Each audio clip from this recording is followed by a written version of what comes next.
The Grand Chamber of the Galactic Council trembled as Representative Zorlak's holographic form materialized. His Vexian bioluminescence pulsed erratically, the equivalent of a human sweating. "Esteemed colleagues," his voice modulator emitted a frequency that made the Denibian delegates clutch their ear holes. "The human delegation has issued an ultimatum." The hologram shifted to show Jack Miller, his weathered face illuminated by the cold light of Earth's last orbital outpost. Unlike previous human petitioners who came begging in silken diplomatic robes, Jack wore a utilitarian jumpsuit stitched with the Exodus Authority emblem. "For 50 years," his voice carried the weight of centuries, "we've petitioned. For 50 years, you've denied. Today, we deny you." Nancy Harper's arthritic fingers tightened around her datapad. At 1:03, she was the last human permitted in council space, a cultural advisor they trotted out like a museum piece. Now she watched as the chamber's nanowalls flickered with suppressed data.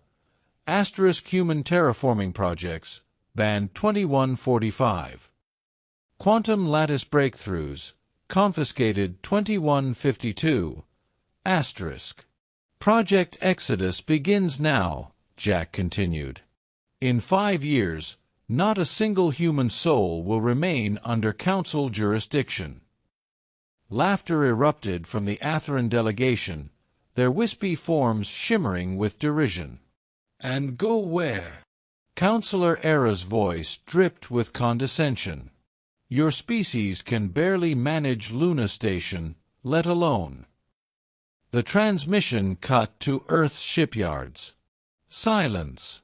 Where there should have been empty void, thousands of construction drones swarmed like metallic bees. Mercury's surface pulsed with mining lasers, its mass already reduced by 17%. And between them, 12 skeletal generation ships, each large enough to house a metropolis. "Impossible," whispered High Counselor Venerable, his tentacles paled. "Their resource allocation was capped at—" "At what your spies reported," Nancy interrupted. She tapped her pad, sending classified schematics to every delegate. "While you monitored our public shipyards, we built the real fleet in the Kuiper Belt. With your own materials."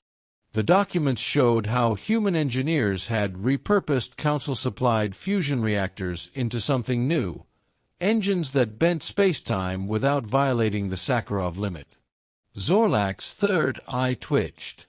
"This is treason." "No," Jack's hologram smiled. "This is redundancy."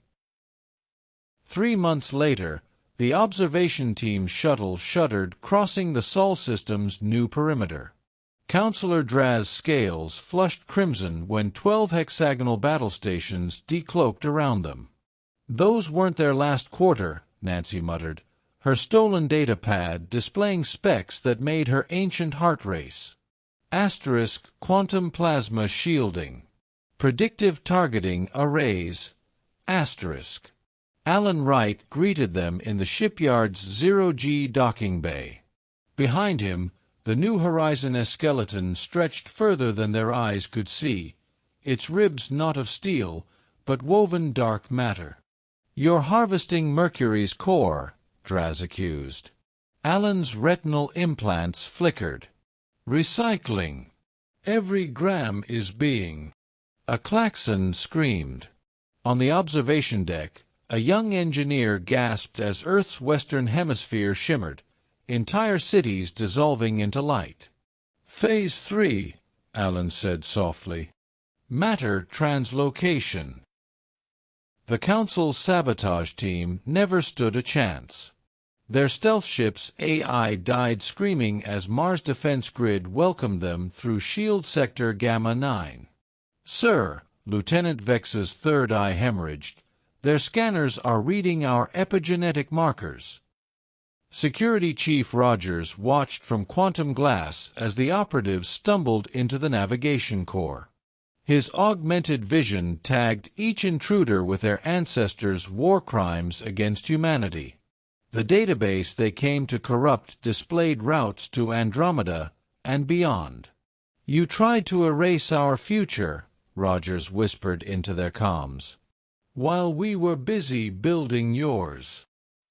Exodus Day dawned over an Earth half-gutted. Captain Karen Davis stood on the New Horizon S bridge as the last humans boarded.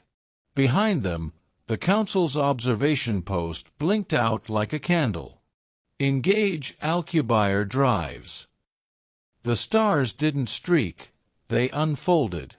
In the abandoned Council liaison office, a single message glowed. *, follow when ready. *,